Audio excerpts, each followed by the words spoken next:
Yes, so when I mentioned the supplies, I forgot to mention the coffee. You will also need coffee and some kind of a brush. Hopefully you have a brush in your house. If you have to, you can use a brush from your mom's kitchen. Usually there's a basting brush that people use when they're barbecuing, and even that will work. So this coffee is sort of the dregs of the pot. It's the bottom of the pot. I went up just a few minutes ago. My husband made coffee this morning, and I left a little bit, and so here I am. I'm going to coat this. I may hit it again to make it a little darker. We'll see how we like it. So here's my coffee stained paper. It's a nice color. It looks like it's going to be very similar, and it's a nice, it's much of a contrast against this. I'll get that nice pattern. So I'm good. All right, so the first thing we're going to do is we're going to cut into this piece so that we end up with strips. Now, you can just go at it if you're brave, but if you'd like to be sure the strips are the same size and aren't crooked, you may want to draw lines with your pencil and your ruler.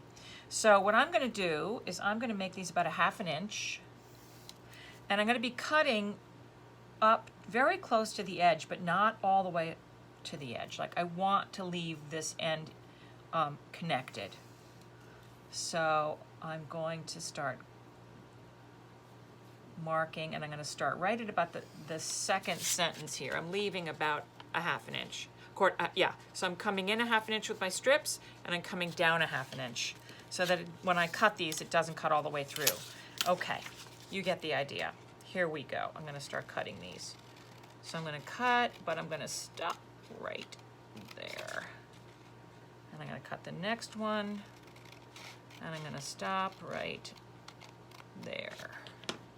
Okay, cutting my last strip and stopping there. Great. All right, so now you have this fringy thing that's connected at one end. You're going to set it down and take some tape, just a little bit, and I'm going to gingerly, I don't want to ruin my paper, I'm going to tape this in place so that it doesn't move. I think I'll do one more little piece in the middle. We don't want this thing to move when you're weaving. Great. Okay, so when you weave, there's the warp and the weft. The warp is the vertical lines, pieces, and the weft is the piece that goes in and out. So for the weft, I'm going to go back to one of my pieces of paper that I've ripped out of my nice book, and I'm going to make these into strips. And you can go at it again with your scissors. What I like those, these need to be longer. They need to be a lot longer because they're going to go in and out. So I'm going to use the length of this. All right. I don't want the white. I want everything with writing. So I'm going to start by taking that off. And notice how fast and easy it is to make your strips if you pull them against a straight edge rather than a scissor. It's faster and more accurate, actually. So I'm going to mark 1/2 inch here and 1/2 inch here, and then I'm going to line them up. Again, you don't want to be cutting it, you don't want to be ripping it this way. And that's because it's really hard to rip something so tiny, right? But if you have most of the paper to pull on, you're in great shape. So I can't see if I'm crooked. That's why I put the 2 marks. And then I put my ruler on top, and if I just line up the 2 marks, and then you gotta press very hard and pull. And I have a strip. And again, I'm not gonna be able to see whether my ruler's in the right place, so I'm gonna mark it.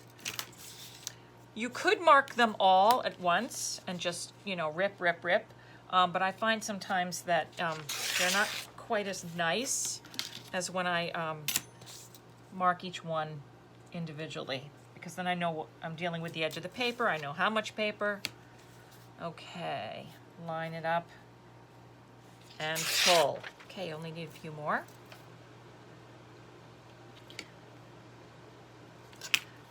I want to show you that when the paper gets this small, it's a little trickier. You can't just pull. So what I'm going to do is I'm going to put all of my pressure here and pull, and then I'm going to move this hand down as I pull along. I might have enough. Gonna make sure.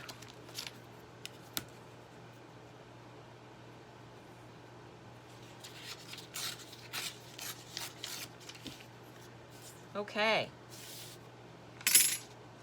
So we have the warp, we have the weft. It's time to weave. You take one of the wefts and you're going to take a piece of tape. I often have some tape ready to go, like I pull some off and stage it on the edge of my table or on the edge of the tape dispenser. And I'm going to set this down, let it hang off the edge, and tape it in place. And then you can curl it back and lay down your first piece. I'm actually going to scooch it up. There it is. And then it's over, under, over, under. So I'm going to pull this back, lift this out of the way so that I can go under that one, over this one, and then the next one goes under. Skip this one. Again, pull this back, put that under. I think you get the idea. There we are. And then before I finish, I make sure it's up against the edge. Okay, take another one. This time you're going to go the other way, right? So I went over last time. So I'm going to go under the first strip. And I'm going to set it in place, get it nice and tight up against here, and then grab my piece of tape that I had ready to go. Now let's move it over a little bit so it matches the other one. It doesn't really matter. We're going to trim this off, but that's just how I roll. Okay, now it's under, so there it's over, and on we go.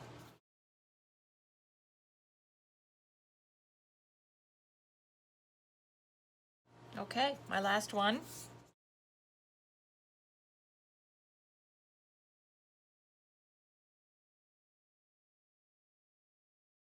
Okay, I'm happy with that. That looks good. All right, so now we want things to stay put when we remove this from the board. So I'm going to apply a strip of tape on the end here, little just up against my basket weave. Okay, and that's going to hold that together. See, I can lift it and it stays. I'm also going to lift this back up off the table. I'm going to see if that'll peel off. If not, it doesn't want to. It's going to rip, so I'll just fold it. Okay, and then I'm going to do the same thing here. I'm going to tape these together, and then I'll be able to pull this up. Let's fold that over. Pull it up off the table. Notice how careful I'm being. Right, we taped all these, so just give them a gentle pull. We're going to cut them off anyway. All right, take your scissors, and I'm going to leave myself another, 3/4 of an inch and 3/4 of an inch. I think tape's about an inch wide. There we go. And then this side is looking a little ragged. I don't want that to unweave, so I'm going to tape those down also. Great. And then you can fold over wherever there's excess, and you're ready to go. We have our cover of our book. Here's the back of our book that we just made. Here's that piece of cardboard. I cut 2 of them the same. So I can clearly see that I have got plenty of basket weave to cover this. I'm in great shape. So I'm going to take my Elmer's glue. Again, if you don't have Elmer's glue at home right now, and you have a glue stick, you could do that as well. I am going to put a bead of glue. And as a matter of fact, I really want this to be a really even coat. So I'm going to take my finger and really spread this out. I need a really nice, even application of glue. Turn it over, set it down in the middle. Obviously, I've turned the basket weave upside down, right? The weave is here. I've turned it upside down, and I'm gluing this in place. Okay, how to attach. So I want to wrap it so that it ends up looking sort of like this. And what I'm discovering is that this is going to be a lot on the back. I don't want this much. So remember that we anchored our basket weave. So I'm going to anchor it closer, right? So that I can cut this away now. I'm going to do the same thing over here. We don't want our basket weave to fall apart. So the tape on the back is going to do the trick.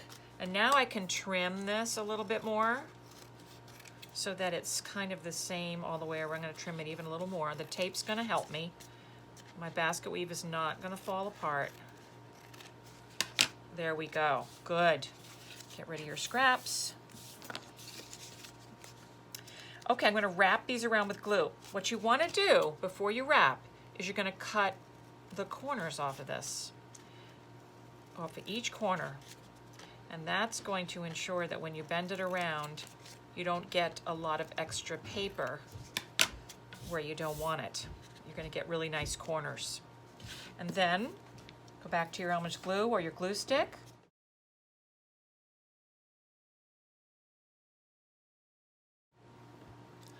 Okay, now because this is a woven pattern, when you bring your corners around, you may have this happen, which is this little piece that was supposed to be tucked under has been cut away from the basket weave. So just glue that. And there I have a front and a back, and they look like this inside. And the book is going to go right in here.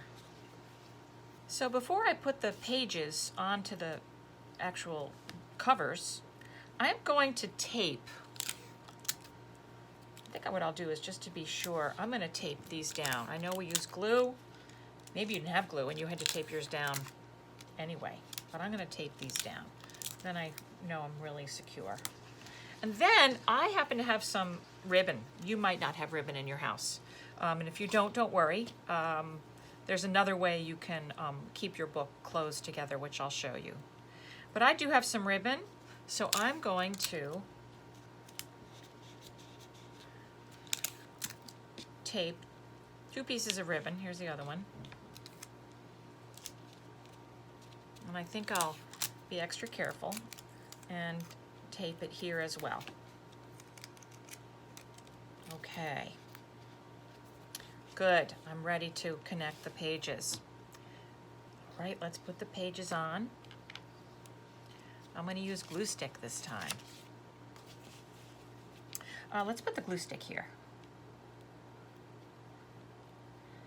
Or you can use Elmer's. Or if you are unfortunate and don't have either liquid glue or a glue stick, you can roll up pieces of tape. Okay, and I'm going to set that down in the middle and press.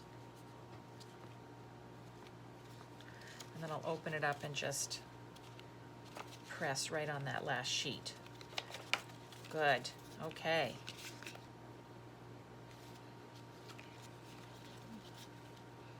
And sure enough, when I open my book, I have a lovely cover and a surprisingly interesting design inside. And then, to keep it closed, you can simply tie a little knot or a little bow to keep your book closed. That's one way to do it. So if you don't have ribbon, you can take another piece from your book. You want the long end, measure over 2, and measure over 2, and then either cut or rip.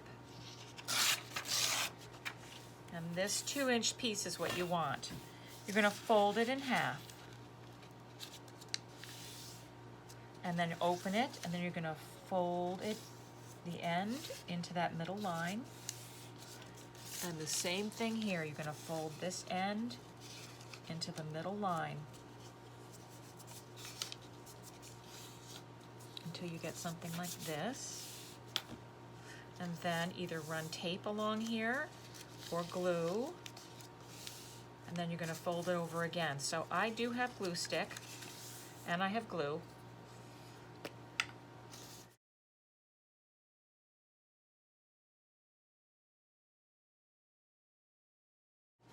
We're going to ignore the ribbon for the moment. And if you run this underneath it, bring it up and fold it over. And I do want a little of that writing there because I like that. Or maybe you could have it plain, right? You could have it plain if you wanted it that way. Okay, so you're gonna cut it, but you wanna leave a little extra here. You don't want to pull this really tight because then you won't be able to slide your book in and out. So you need a little bit of play right there. So it's a little square and a little bit of play right here. Good. And now I'm gonna come in and I'm going to cut that off right in the middle. There we go. And then you can set a little glue under there. You can use a little tape. I'm going to use my glue stick. I'm going to tape this down. Glue it down, rather. I'm going to make sure it slides. Yes, it does. And now you have a little strap that will actually hold if you don't have ribbon. So I just wanted to show you that I decided to stain because I had letters and then no letters here. So I decided to coffee stain this, and then I wrote my initials. I sort of monogrammed the book with my initials. So again, if you don't have ribbon, which you can see hanging off my book, you can create this little band that you put on it that keeps the book closed. Voila!